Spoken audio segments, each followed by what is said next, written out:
So I got this comment on one of my videos recently, which I really appreciated.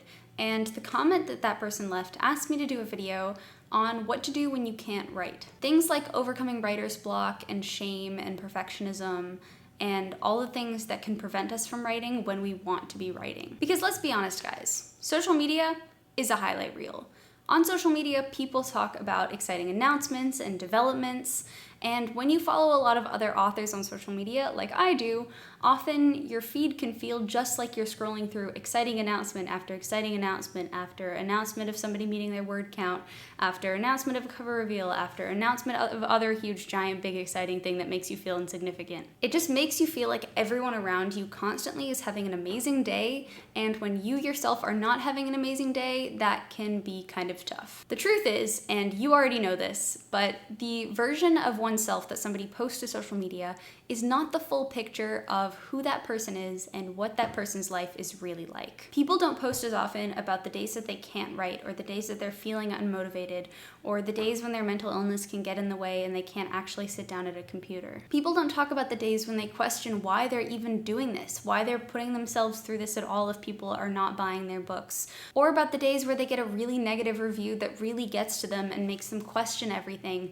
because authors are not allowed to talk about their reviews on social media because it's usually frowned upon. So this is going to be a video talking about all the parts of being an author that are not pretty. I'm going to talk about some of the struggles that I've encountered as a writer, and I'm also going to talk to you about the solutions that I have used to overcome those struggles and the solutions that I am using to currently battle those struggles, because some of these are lifetime battles. Just warning you right now that this is going to be a really vulnerable video, so buckle up for that. Before we get into the video though, if you could take a second to like this video and also subscribe to my channel, that would be amazing. My name is Claire Fraze and I'm an award-winning young adult author who posts videos sharing the actionable writing tips that I learned in high school and in college and other different classes that I took that helped me make my writing better. So the first struggle/challenge that I have met and am working on overcoming as a writer is not meeting my daily word count goals. If you follow me on Instagram, you will know that I love posting about word counts, and even if you follow me on this channel, I generally love motivating myself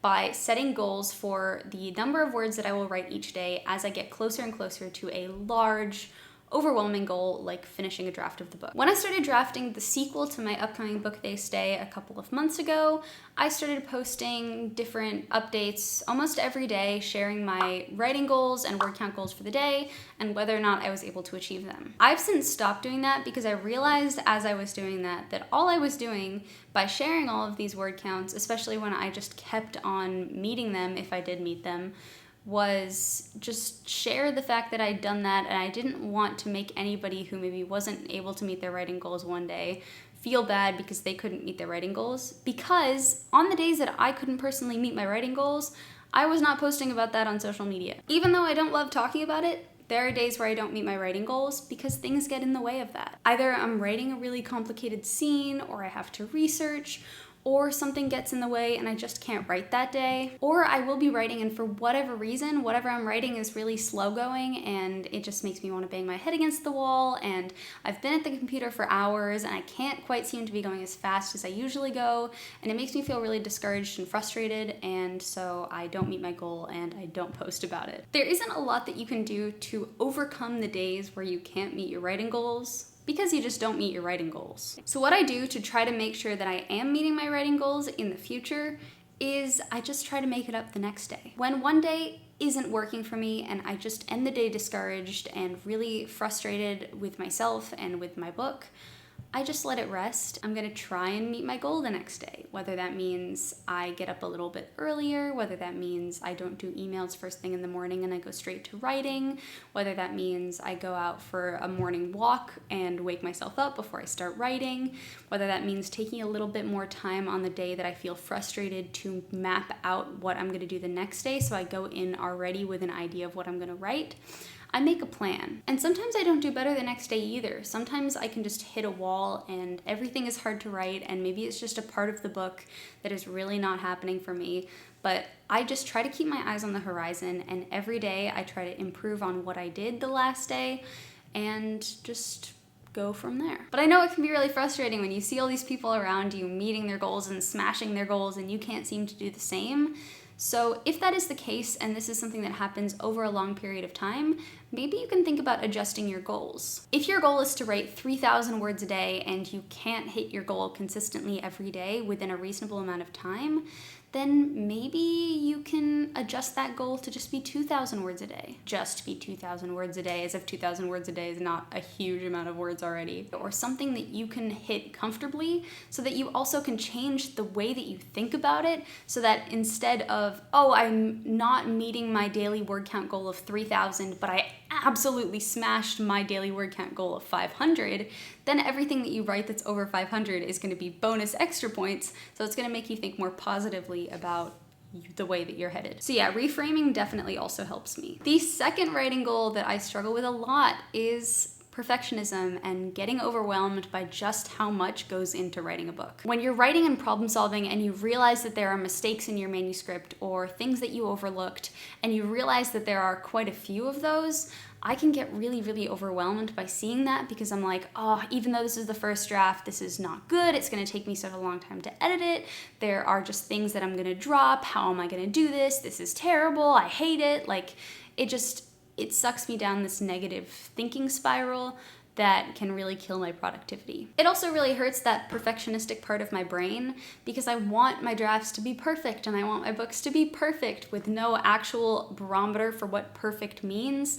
So I essentially just torture myself until I feel ashamed of whatever product that I end up producing, and that's not healthy. So when I feel like I'm getting really stuck in my head and really overwhelmed and starting to dislike the book because of how much I realize that I have left to do to work on it and make it better, I take a step back. Sometimes when I go take a walk, or I go get my nails done, or I watch some really trashy TV, I start to miss writing and get really excited to go back to it, so that when I do go back to it, I go back to it re-energized and more ready to take on all of the potential edits that I see in my manuscript as I'm working on it. And then the perfectionism part is really a long-term struggle. What I've really had to start to work to come to terms with is what I said before, and accepting that what I said before is true. There is no barometer for perfection, so no matter what you do trying to make something perfect, it's not gonna be perfect. There is no such thing as a perfect book, and if you struggle with perfectionism and you have a brain that hates you just a little bit, nothing that you ever do is going to be good enough for yourself and your brain. So you have to focus, instead of making something perfect for yourself, make something perfect for somebody else who is gonna love your story. Figure out your ideal reader who would be your super fan and write the book for them, because chances are they're gonna be way kinder to the book and like it way more than you will. So you just have to continue to remind yourself of that. 3, working so hard that I burn out. I have a problem with burnout. I am a 0 to 100% kind of person. Like, I either am really completely disinterested in it, or I am so completely interested in it that I'm going to pursue it with every single tiny inch of my heart and soul and mind and dedication. If you haven't noticed this already about me, I like to write. It is something that makes me feel alive. It is something that I fundamentally adore doing.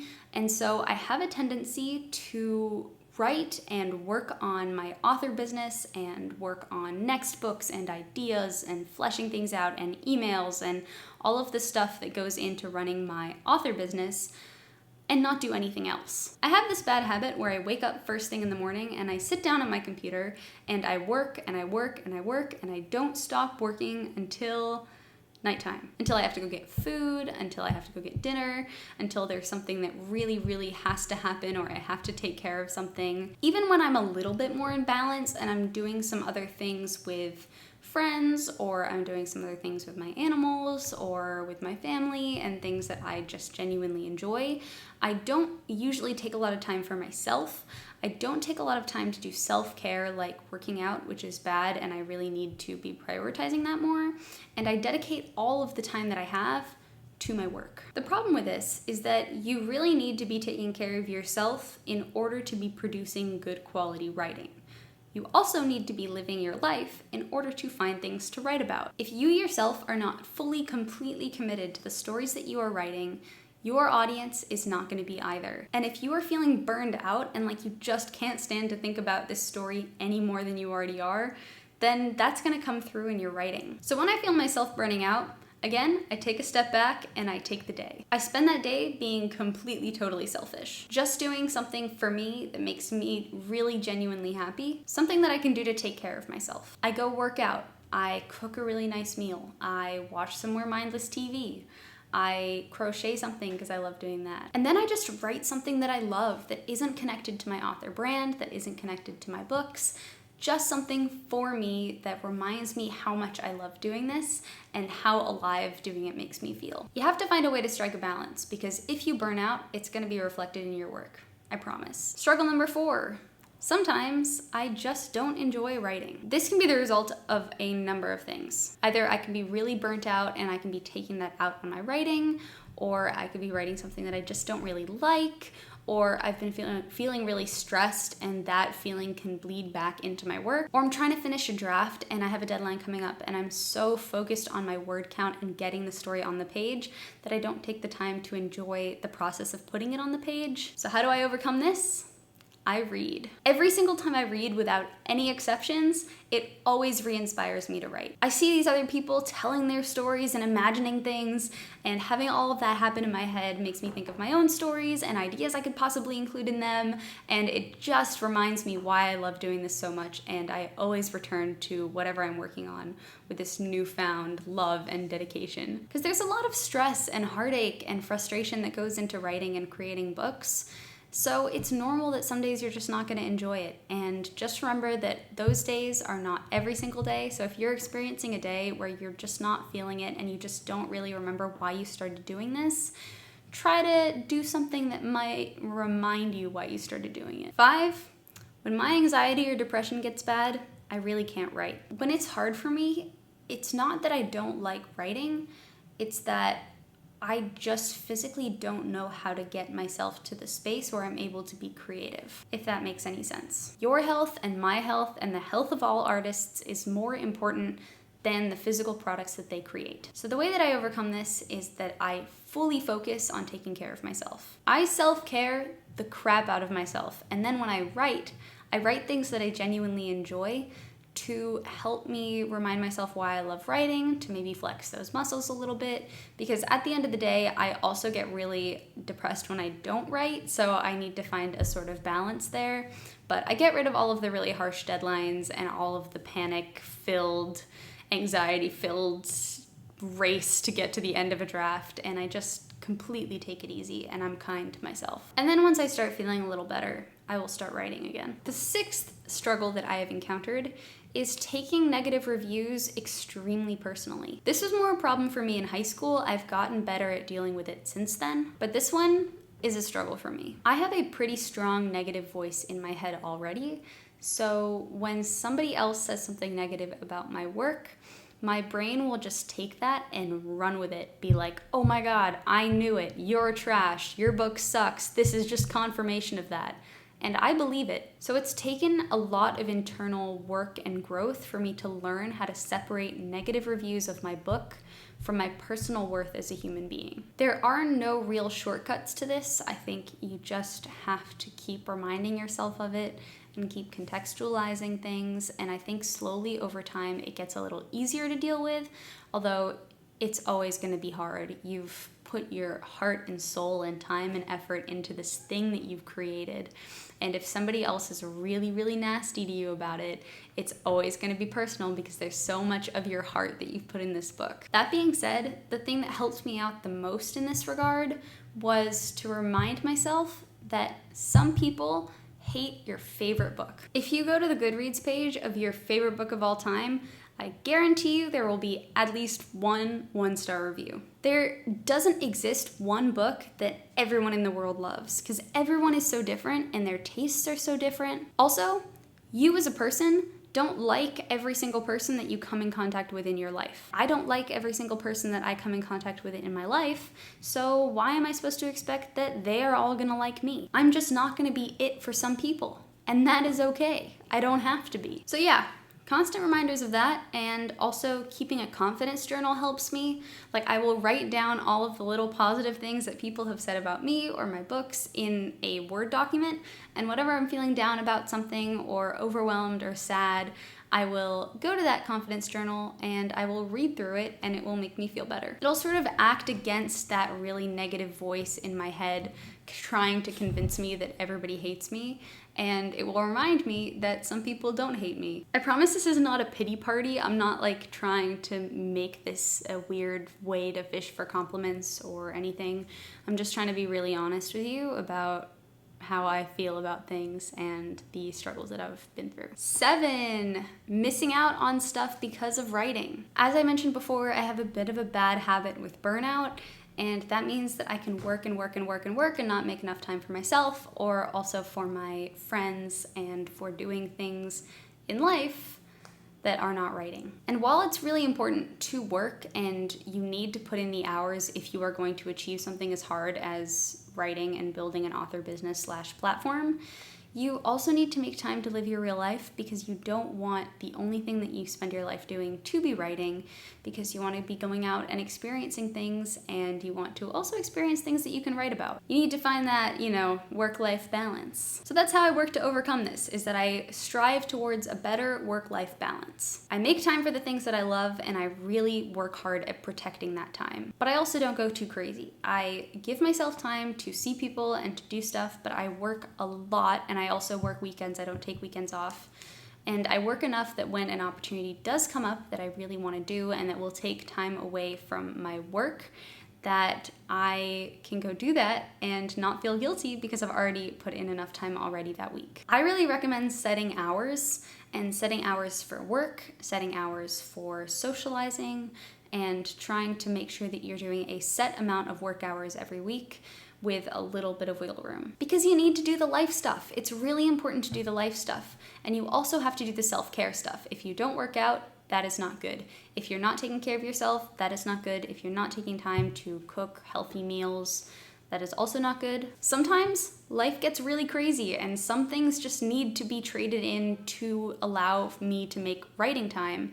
But the way that I protect that is that if I'm having a particularly crazy week, the thing that drops off my to-do list first is my YouTube videos, and the thing that stays on my to-do list is my writing. Because as much as I love you all, I do prioritize my writing over my video content creation. But it's one thing to trade in time creating content, and it's another thing to trade in time with your loved ones. So make sure that you're spending enough time with your loved ones, and make sure that you set hours to write, because those things helped me make more of a balance. 8, and this kind of goes against the last point that I made, but sometimes I just don't have enough time to write. I'm currently in the process of moving. I'm moving into my place where I'm gonna live post-college, and moving is a big job. Yesterday was the first day that I sat down to really write for real since I moved in. This meant that I had to take around 2 weeks off of writing, and I was getting really antsy to start writing again, and now that I have everything set up in the office, I'm able to do that. But yeah, sometimes life gets in the way. And the way that I deal with that is, again, by scheduling and protecting my writing time. Just like I told you that I did when I was battling the opposite problem. If someone asks you to do something during your protected writing time, say no. Try and choose protected writing time that is outside of popular times where people can typically ask you to do stuff. This is why I like writing in the mornings. At 8 a.m., it's very rare that somebody comes and really, really needs my attention right away. But again, all of this within reason. If some incredible opportunity comes up and requires you to dip into your protected writing time and go do it, then do it. If you are moving into a new place and you have to spend the morning scrubbing grout or dusting blinds, do it. It's okay for life to get in the way of your writing as long as you can come back to it. 9, feeling shame when things take longer than I think they will. If I don't finish my words in a certain allotted time for the day, or if I have to push back a release date, or if I have to push back a pre-order date because things just aren't happening as quickly. I feel frustrated, I feel ashamed that I'm not meeting these deadlines. The way that I overcome this is I take a deep breath and I attack my schedule. I figure out why things are slipping through the cracks, and I figure out how to stop that from happening. I ask myself, Am I setting unrealistic goals? Learn about yourself, your work habits, and how and when you are most productive, and learn how to optimize that in order to better reach your goals. You might not write as quickly as your favorite author does. Maybe if you try to write that quickly, the words that you are writing are not as good as they would be if you wrote a little bit more slowly and thoughtfully. So maybe it would be a better choice for you and the way that you work to write a little bit more slowly and have the books and the words be higher quality. That is okay. That doesn't make you a worse author than your favorite author. Everybody is different, and if you understand that about yourself, you'll be able to create an optimized schedule to your strengths that won't have you racing to meet unrealistic deadlines or jeopardizing yourself or your health in order to do that. Struggling to meet unrealistic deadlines and hating yourself when you don't can also kill your love of writing. The 10th struggle I've faced is if I don't write enough, then it takes a toll on my mental health. This one's pretty self-explanatory. The way that I overcome this is that I make sure that I'm writing. Even if it's not my daily word count, even if I can't write for as long as I would usually want to when I'm drafting or working, I try to at least write a little thing every day, or if I can't write at all during the day, I just make sure that I don't go longer than 2 to 3 weeks without writing. And finally, the 11th thing that I struggle with as a writer is comparing myself to other writers. This is a pretty common one. I feel like a lot of writers do this. How I've worked to overcome this is just, again, by constantly reminding myself that I need to stay in my lane and I need to focus on me. If I am doing better than I was yesterday, then I'm doing a good job. Comparing yourself to the writer next to you is not going to do anyone any favors, especially when you're thinking about voice and writing style. If you compare yourself to someone with a completely different style than you have, of course it's going to make you feel like you're not as good of a writer as they are if you write in a completely different style. If everybody wrote exactly the same in the exact same voice using the exact same vocabulary, it would be pretty boring to read all of their books. So I just keep reminding myself that I'm on my own journey that is different from other people's journeys. I write different books than a lot of the other authors that I'm comparing myself to, and I just need to focus on myself. So that is all to say that being a writer is not all nice things, fun things, exciting announcements. It's not all smashing word counts. Sometimes it can be hard. There are parts of writing that require you to really struggle, and that is normal. But I don't want to make this a super depressing video, so I will end it on a positive note, which is the reason that I love writing and the one thing that makes all of this struggle worth it. I love telling stories. I love the worlds that I create in my head. I love my characters. I love the process of thinking of something and putting it on paper and being able to just live in this fictional space that I've created that is all mine. It's so thrilling to me, and I just have all of these ideas all the time, and I just feel this incessant need to put them on paper. It's almost compulsive, like I have to do it. And honestly, there are not a lot of things that give me as much joy as putting those stories on paper and writing those stories. So even though there are struggles, it's all worth it in the end to me because I get to do what I love, and I'm so grateful every day that I get to do what I love. If you saw yourself in any of these struggles, I really only created this video to share with you that you are not alone. I go through this stuff, other writers go through this stuff, people just don't talk about it as much on social media. Thank you so much for watching this video. I hope you enjoyed it. If you did enjoy it, please make sure to subscribe to my channel and also like this video. I post a lot of videos about writing. As you can tell, I kind of like writing. If you want to connect with me on other forms of social media, all of my links are in the comments below. I hope you have a good week, everyone, and as always, happy writing.